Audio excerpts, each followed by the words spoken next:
आज हम भूगोल की शाखाओं के बारे में अध्ययन करेंगे, सीखेंगे कि हमारे भूगोल की कौन-कौन सी शाखाएँ हैं। तो यहाँ हमने सुविधा के लिए भूगोल को 2 भागों में बाँट रखा है। पहला है भौतिक भूगोल, जिसे हम फिजिकल ज्योग्राफी कहते हैं, और दूसरा है ह्यूमन ज्योग्राफी, मानव भूगोल। अब इनकी ब्रांचेज़ बहुत ही क्लियर हैं, क्योंकि इनका डिटेल्ड अध्ययन जो होगा वो तो ब्रांचेज़ में चैप्टर वाइज़ होगा, लेकिन हम सबसे पहले ये समझेंगे कि फिजिकल ज्योग्राफी में, भौतिक भूगोल में क्या-क्या चीज़ें शामिल हैं। तो इसमें सबसे पहले देखेंगे हम कि भौतिक भूगोल में हम 4 चीज़ों का अध्ययन करते हैं। एक तो है, एक ब्रांच हमारी है जियोमॉर्फोलॉजी, भू आकृति विज्ञान। इसके अंदर हम पर्वत, पठार, मैदान, वोल्केनोज, अर्थक्वेक्स किस तरह से आते हैं, इनके बारे में पूरा भू आकृति, पृथ्वी की आकृति कैसे बनती है, फोल्डिंग, फॉल्टिंग, माउंटेन, बिल्डिंग, ये सारा जो हम इसका अध्ययन करते हैं, इसे कहते हैं हम जियोमॉर्फोलॉजी, भू आकृति विज्ञान। दूसरा है हमारा क्लाइमेटोलॉजी, जलवायु विज्ञान। इसमें हम गर्मी, सर्दी, मौसम, बादल, किस तरह के हमारे लेयर्स ऑफ द एटमॉस्फेयर हैं, इनके बारे में, वायुमंडल किसे कहते हैं, हमारे जलवाष्प क्या होते हैं, ये सारी चीजें हम जो है वायुमंडल में अध्ययन करते हैं। इसी प्रकार से हमारा इसके अलावा भी वायुमंडल में हम अंतरिक्ष विज्ञान के बारे में करते हैं कि हमारा रिमोट सेंसिंग के बारे में क्या है, जीआईएस क्या है, इस तरह के सारा डिटेल जो हम इसमें अध्ययन करते हैं। मौसम है, हमारा जलवायु है कैसी है। और तीसरा हमारा है हाइड्रोलॉजी, जलमंडल या जल विज्ञान। इसमें हम समुद्रों के बारे में करेंगे, महासागर कितने हैं, महासागर की ओशन करंट्स कितनी हैं, ठंडी धाराएं कैसी हैं, गर्म धाराएं कैसी हैं, टाइड्स कैसे चलते हैं, हमारे ज्वार भाटा के बारे में है, ये सारा हमारा जो है वर्णन इसमें करते हैं। तो इस प्रकार से। और चौथा नंबर है बायो जियोग्राफी, जैव भूगोल। इसमें हम करते हैं जीव मंडल के बारे में कि यहाँ हमारा इसमें देखते हैं जू ज्योग्राफी और plant geography, ecology, environmental geography, जो बायो ज्योग्राफी की सब ब्रांचेज हैं, इनके बारे में हम करते हैं। ये तो हो गया फिजिकल ज्योग्राफी का। दूसरा हमारा है ह्यूमन ज्योग्राफी, मानव भूगोल। मानव भूगोल में स्पष्ट है हम पॉपुलेशन एंड सेटलमेंट ज्योग्राफी, इसमें जनसंख्या, जनसंख्या घनत्व, वितरण कहाँ है, कितनी जनसंख्या कहाँ पर रहती है, क्यों होती है, इसके कारण सारे बताएंगे, और इसके बारे में सारा हम पॉपुलेशन का। और सेटलमेंट, सेटलमेंट का निवास हमारा जो है, रूरल सेटलमेंट है, अर्बन सेटलमेंट है, शहरों में क्यों रहते हैं, माइग्रेशन कैसे होती है, गाँव में क्यों रहते हैं, दोनों का अंतर क्या है रूरल और अर्बन सेटलमेंट का। और इसी प्रकार से सारे अर्बन के प्रॉब्लम्स क्या है, रूरल की क्या प्रॉब्लम्स है, रूरल में क्या एक्टिविटीज की जाती है, अर्बन में क्या एक्टिविटीज की जाती है, सारा हम रूरल और अर्बन के बारे में करेंगे, एक्टिविटीज क्या क्या होती है उसके बारे में, हम सेटलमेंट्स के बारे में भी करते हैं। इसी प्रकार से इकोनॉमिक ज्योग्राफी में, आर्थिक भूगोल के अंदर हम करते हैं हमारे जो मानव के आर्थिक क्रियाएं कौन कौन सी हैं, प्राइमरी ऑक्यूपेशन कौन सा है, सेकेंडरी ऑक्यूपेशन कौन सा है, टर्सरी ऑक्यूपेशन कौन सा है, फूड गैदरिंग क्या होती है, हमारे विभिन्न प्रकार की जो फसलें हैं वो कहाँ कहाँ पर पैदा की जाती है, ये सारा इकोनॉमिक ज्योग्राफी के अंदर हम इसका वर्णन करते हैं। तो ये ब्रांच होगी इकोनॉमिक ज्योग्राफी। एक है कल्चरल ज्योग्राफी, इसमें सांस्कृतिक हमारा या सोशल ज्योग्राफी भी इसे कह सकते हैं, हमारा लोगों का खान पान क्या है, रहन सहन कैसा है, हमारे किस प्रकार के लोग जो है रहते हैं, उनका संस्कृति से क्या संबंध है, किसी रिलीजियसन फैक्टर्स क्या है, ये सारा संस्कृति से संबंध हमारा जो होता है इसके बारे में अध्ययन करते हैं। तो हो गया कल्चरल ज्योग्राफी, ये ब्रांच भी है। दूसरा है पॉलिटिकल ज्योग्राफी, राजनीति विज्ञान। इसमें हम देखते हैं हमारे जो कोई भी स्टेट हो गया, पूरा हमारा भारत है, इसमें कितने जिले हैं, कितने स्टेट्स हैं, इनमें एमपी के इलेक्शन होते हैं, एमएलए के होते हैं, गांव के पंचायत के होते हैं, पार्षद होते हैं, इनकी क्या क्या बाउंड्री है, ये सारा राजनीति कैसे होती है, इस प्रकार से सारा हम जो है राजनीति भूगोल में बताते हैं। कौन कौन सी हमारे मुख्य मुख्य सिद्धांत है राजनीति के बारे में, उनके बारे में करते हैं। रिमलैंड थ्योरी है या दूसरी थ्योरी है, ये अलग प्रकार से हम अलग अलग इसका जो है इसमें हमारा पॉलिटिकल ज्योग्राफी के अंदर करते हैं। राजनीति के बारे में भी हम पूरा अध्ययन करते हैं। तो इसे राजनीति। एक है हिस्टोरिकल ज्योग्राफी, ऐतिहासिक भूगोल। इसमें हम देखते हैं प्राचीन समय में किस किस क्षेत्र में नदी घाटियां कहाँ पर थी, क्यों सभ्यताएं कैसे पनपी, और हमारे पास जो ना भूगोल से संबंधित पुराने समय के बातें अध्ययन करेंगे। जैसे हम कहते हैं, जैसे कॉन्टिनेंटल ड्रिफ्ट थ्योरी है कि क्या हमारे आपस में सारे कॉन्टिनेंट जुड़े हुए थे या नहीं जुड़े हुए थे, और जुड़े हुए तो किस कारण से। इस प्रकार के अध्ययन भी हम इतिहास के कारण उसके करते हैं। कहाँ कहाँ पर ऐतिहासिक है कि इतिहास के बारे में उसका पूरा वर्णन किया जाता है, हिस्टोरिकल ज्योग्राफी बोलते हैं। इसी प्रकार से मॉडर्न ज्योग्राफिकल थॉट और हमारा एंशिएंट ज्योग्राफिकल थॉट, ये सारा हिस्टोरिकल ज्योग्राफी का ही हिस्सा बन जाते हैं, जिसे ज्योग्राफिकल थॉट भी कहते हैं।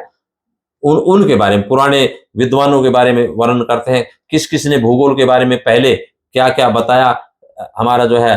कौन कौन से कॉन्सेप्ट हैं, एरियल डिफरेंशिएशन क्या है, और हमारा जो है ये सारे डेटर्मिनिज्म, पॉसिबिलिज्म, न्यू डेटर्मिनिज्म, ये सारे हमारे जो चीजें हैं वो हम हिस्टोरिकल ज्योग्राफी के अंदर भी करते हैं। इसी प्रकार से इसके अलावा भी हमारी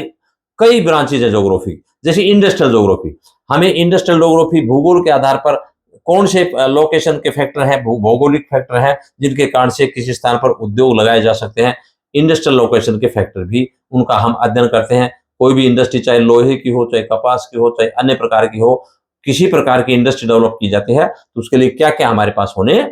चाहिए, क्या क्या हमारे पास ट्रांसपोर्ट के साधन भी होने चाहिए, आवागमन के साधन होने चाहिए, इलेक्ट्रिसिटी का होना चाहिए, रोड ट्रांसपोर्ट भी होना चाहिए ताकि आयात निर्यात कर सके, बंदरगाह कहाँ कहाँ पर पाए जाते हैं, कहाँ पर जो है रॉ मटेरियल मिल जाता है, कहाँ पर जो है हमारी बैंकिंग सुविधाएं उपलब्ध हैं, कहाँ पर किस प्रकार की सुविधाएं, कहाँ पर स्थल कैसा है, पर्वत है, पठार है या मैदान है, इंडस्ट्री डेवलपमेंट कहाँ पर करें, उसके फैक्टर्स के बारे में डिटेल से अध्ययन किया जाता है और उनके बारे में बताया भी जाता है। तो इंडस्ट्रियल ज्योग्राफी उसमें जो है पूरा वर्णन किया जाता है, वर्ल्ड लेवल पर भी किया जाता है और डिस्ट हमारे इंडिया लेवल पर भी इनका अध्ययन पूरा किया जाता है। वर्ल्ड की बात करें तो वर्ल्ड के अंदर कौन कौन सी इंडस्ट्री लगती हैं, आयरन स्टील की, कॉटन टेक्सटाइल की या अन्य ऑटोमोबाइल्स की, इस तरह की। और फिर भारत की बात करें तो भारत में भी आएगी। भारत में हमारे जो है हमारा जूट इंडस्ट्री है वो कहाँ डेवलप होती है, अन्य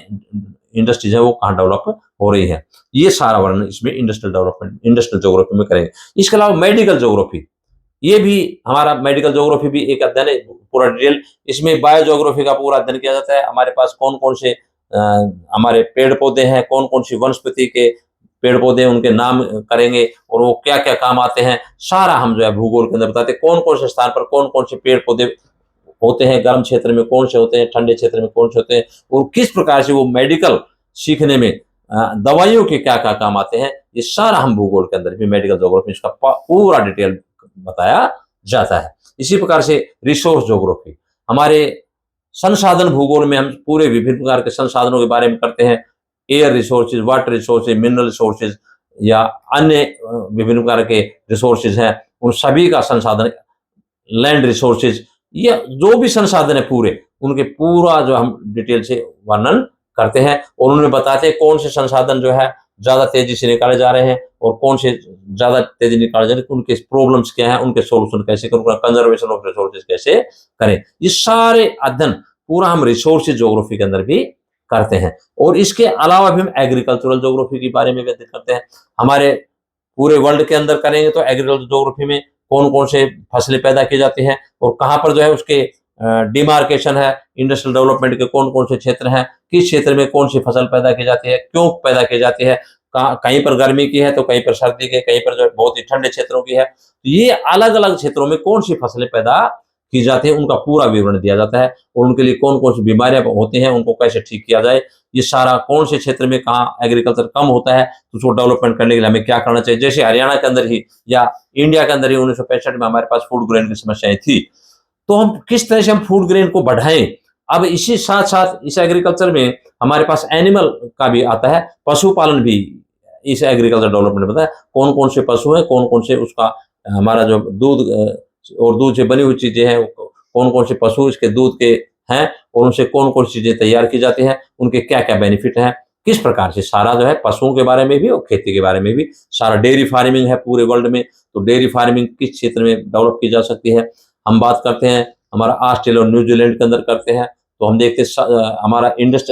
जो दूध से बनी हुई चीजें हैं ये सारी बढ़िया होती है। उसका कारण भी अलग अलग बताए कि किस स्थान पर जो है पानी की सुविधाएं और हमारे पास घास की सुविधाएं या अन्य प्रकार की सुविधाएं होनी चाहिए, तो उसमें ज्यादा क्लाइमेट जो सूटेबल होगा तो हमारा पशुपालन कैसे किया जाता है, इसके बारे में भी वर्ल्ड लेवल पर भी और स्टेट लेवल पर भी और रीजनल लेवल पर भी हम इसका अध्ययन करते हैं पूरा। इसी प्रकार से हम देखते हैं ट्रांसपोर्ट ज्योग्राफी में भी करते हैं, किस स्थान के अंदर यातायात के साधन बढ़िया है, पर्वत में, पठार में, मैदान में, कौन से क्षेत्र पे बढ़िया अच्छा आवागमन के साधन हो सकते हैं, और किस स्थान पर पर्वतीय क्षेत्र है तो उनमें कैसे हम डेवलप करें, किस तरह से हम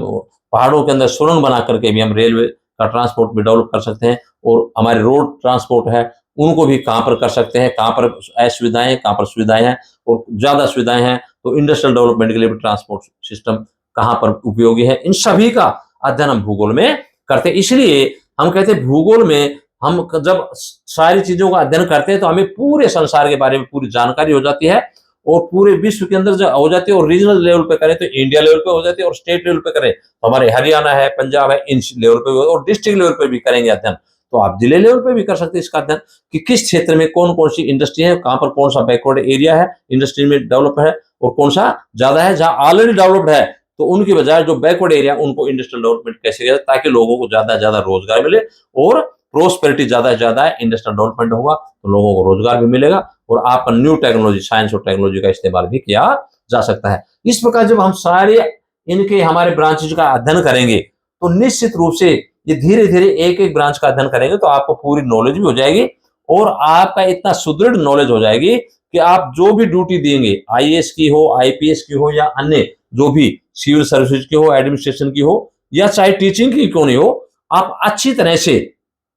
टीचिंग होंगे तो अपने स्टूडेंट्स को अच्छी तरह से समझा सकेंगे उसके बारे में। अगर आईएएस होंगे तो आप जिस स्थान पर रहेंगे, चाहे पर्वतीय स्थान पर रहेंगे, चाहे स्थल भाग में रहेंगे, चाहे पठारी क्षेत्र में रहेंगे, आप उस लोकेशन के बारे में, उसकी प्रॉब्लम्स के बारे में, उसके सोल्यूशन के बारे में ऑलरेडी पता चल जाएगा कि यहाँ पर क्या प्रॉब्लम्स है, क्या इसका सोल्यूशन होना चाहिए, और आप उस क्षेत्र के अंदर प्रोजेक्ट बना करके किसी भी क्षेत्र में जहां पहाड़ी इलाके जाएंगे आप तो वहां पहाड़ी इलाके के अंदर किस प्रकार के प्रोजेक्ट तैयार करने चाहिए ताकि लोगों को रोजगार मिले, तो उनका डेवलपमेंट कैसे किया जा सके, और स्थल भाग में, समतल भाग में करेंगे, समतल के बारे में जानकारी, और पठारी भाग में करेंगे, जैसे दक्षिणी हरियाणा के अंदर प्रायद्वीपीय पठार है तो उनमें देखेंगे तो उनकी प्रॉब्लम समझेंगे, और उनको भूगोल का अध्ययन करना बहुत ही जरूरी है। इसलिए जरूरी है क्योंकि ये रियलिस्टिक हमारी जो है एक नॉलेज है, और ये रियलिस्टिक नॉलेज आपके पास अवेलेबल हो जाएगी तो आप कोई भी एडमिनिस्ट्रेटिव काम या कोई भी कार्य करेंगे तो आपकी कैपेसिटी बिल्डिंग हो जाएगी, आपकी क्षमता बढ़ जाएगी, किस स्थान पर पानी की प्रॉब्लम है